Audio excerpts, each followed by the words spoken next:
नमस्कार, मैं प्रवीण उपाध्याय। दिल्ली विधानसभा चुनाव में आम आदमी पार्टी के नेता अरविंद केजरीवाल बीजेपी और कांग्रेस दोनों के निशाने पर आ चुके हैं। देखा जाए तो अरविंद केजरीवाल के खिलाफ बीजेपी जो फसल काट रही है, उसके बीज तो कांग्रेस की तरफ से ही बोए गए थे। दिल्ली चुनाव प्रचार में अब मुश्किल से 10 दिन बचे हैं और बीजेपी के बाद अब कांग्रेस की तोपों का मुंह भी अरविंद केजरीवाल की ओर होता जा रहा है। दिल्ली शराब घोटाले को लेकर शुरू से आक्रामक रहे कांग्रेस नेता अजय माकन अब हेल्थ घोटाले की जानकारी लेकर आए हैं। बड़ा सवाल ये है कि क्या 10 दिन में कांग्रेस मुद्दा बना पाएगी। कांग्रेस के मुताबिक CAG की रिपोर्ट में अरविंद केजरीवाल पर 382 करोड़ रुपए के घोटाले का आरोप है भी। तो क्या अब आम आदमी पार्टी को फर्क नहीं पड़ता? दिल्ली के मुख्यमंत्री रहते अरविंद केजरीवाल पर सरकारी आवास में हुए निर्माण में भी घोटाले का आरोप लगा है, जो जांच के घेरे में है। दिल्ली की चुनावी रैली में अरविंद केजरीवाल को निशाने पर लेते हुए प्रधानमंत्री नरेंद्र मोदी ने कहा कि शीश महल आम आदमी पार्टी के धोखे और झूठ का उदाहरण है। बोले, दिल्ली वाले आप वालों की आपदा और झूठ और फरेब से अब उब चुके हैं। प्रधानमंत्री का कहना था, इन दिनों वे अपने चुनावी सभाओं में दावा करते फिरते हैं फिर आएंगे, लेकिन अब जनता उन्हें बोलती है कि वे फिर खाएंगे। मोदी ने बीजेपी कार्यकर्ताओं, आपदा वालों की पोल खोलने और लोगों के बीच जाकर केंद्र सरकार की उपलब्धियां गिनवाने की सलाह दी। मोदी ने कहा, आपदा वाले अब रोज नई घोषणा कर रहे हैं, उनको हर रोज हार की नई खबरें मिल रही हैं। ये इतने डरे हुए हैं कि रोज सुबह एक नई घोषणा करनी पड़ रही है, लेकिन अब दिल्ली की जनता इनके खेल समझ चुकी है।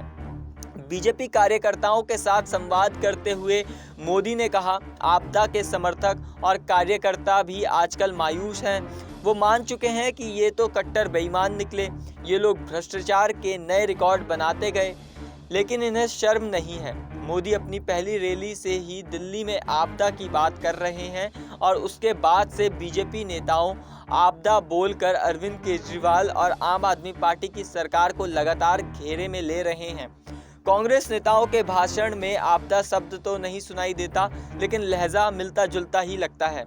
अरविंद केजरीवाल के खिलाफ अब कांग्रेस नेता अजय माकन मोर्चा संभाल लिया है।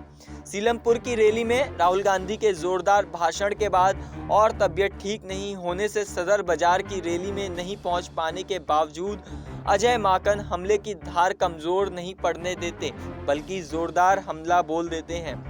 CAG रिपोर्ट का हवाला देते हुए अजय माकन दिल्ली के 3 अस्पतालों का नाम लेते हैं, इंदिरा गांधी अस्पताल, बुराड़ी अस्पताल और मौलाना आजाद डेंटल अस्पताल।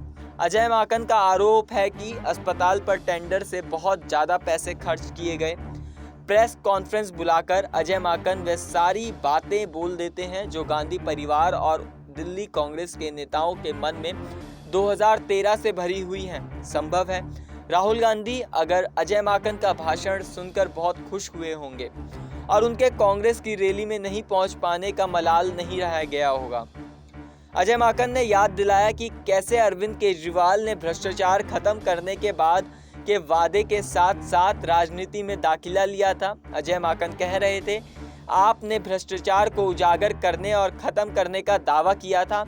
यहाँ तक कि उन्होंने CAG रिपोर्ट के आधार पर सबसे पुरानी पार्टी पर भी भ्रष्टाचार के आरोप लगाए थे। CAG रिपोर्ट पेश न किए जाने को लेकर हाल के दिनों में अरविंद केजरीवाल कांग्रेस और बीजेपी के निशाने पर रहे हैं। मामला दिल्ली हाईकोर्ट तक पहुंच चुका है और CAG रिपोर्ट पेश करने के लिए दिल्ली विधानसभा का विशेष सत्र बुलाने की मांग की गई है।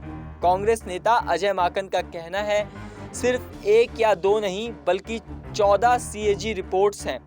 हर रिपोर्ट में केजरीवाल सरकार के खिलाफ गंभीर भ्रष्टाचार के आरोप हैं।